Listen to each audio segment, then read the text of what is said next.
ঊনবিংশ সংখ্যক তিনিচুকীয়া অসমীয়া মাৰোৱাৰী বিহু সন্মিলন অনুষ্ঠিত। বাণিজ্যিক চহৰ তিনিচুকীয়াত জাতি ধৰ্ম বৰ্ণ নিৰ্বিশেষে ভাতৃত্ববোধ আৰু সম্প্ৰীতিৰ এনাজৰীডাল নিকপ কপিয়া কৰি তোলাৰ মানসেৰে তিনিচুকীয়া অসমীয়া মাৰোৱাৰী বিহু সন্মিলনৰ উদযাপন সমিতিয়ে প্ৰতি বছৰে বিহু সন্মিলন অনুষ্ঠিত কৰি আহিছে। এই বছৰ দেওবাৰে ঊনবিংশ সংখ্যক তিনিচুকীয়া অসমীয়া মাৰোৱাৰী বিহু সন্মিলনখনি তিনিচুকীয়া মানৱ কল্যাণ পূজা ভৱনৰ প্ৰাংগণত উলহ মালহেৰে বিস্তৃত কাৰ্যসূচীৰে অনুষ্ঠিত কৰা হয়। পুৱা 11 বজাত 18খন পতাকা উত্তোলনেৰে স্মৃতি তৰ্পণেৰে কাৰ্যসূচী আৰম্ভ কৰা হয়। তাৰ পিছতে বিশিষ্ট লেখক অনুবাদক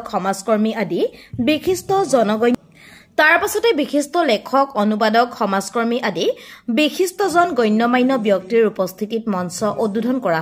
তাৰ পৰৱৰ্তী কাৰ্যসূচী বিয়লি ভাগত ক খ গ শাখা বিহু নাচ প্ৰতিযোগিতা অনুষ্ঠিত কৰা হ'ব। লগতে সন্ধিয়া এক আকৰ্ষণীয় সাংস্কৃতিক অনুষ্ঠানেৰে অসমীয়া মাৰোৱাৰী বিহু সন্মিলনৰ সামৰণি পৰিব।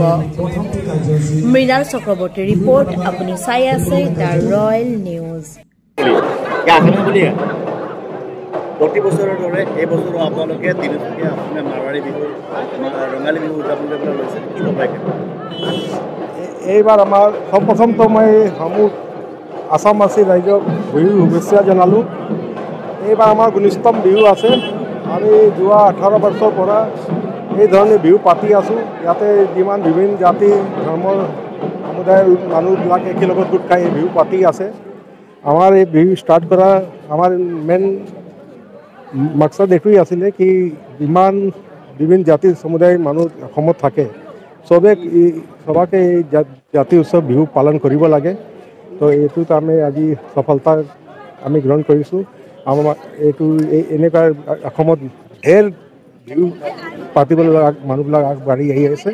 তো আমি যি ভাবি আমি ষ্টাৰ্ট কৰিছিলোঁ এইটো আমি সফলতা প্ৰাপ্ত কৰিলোঁ।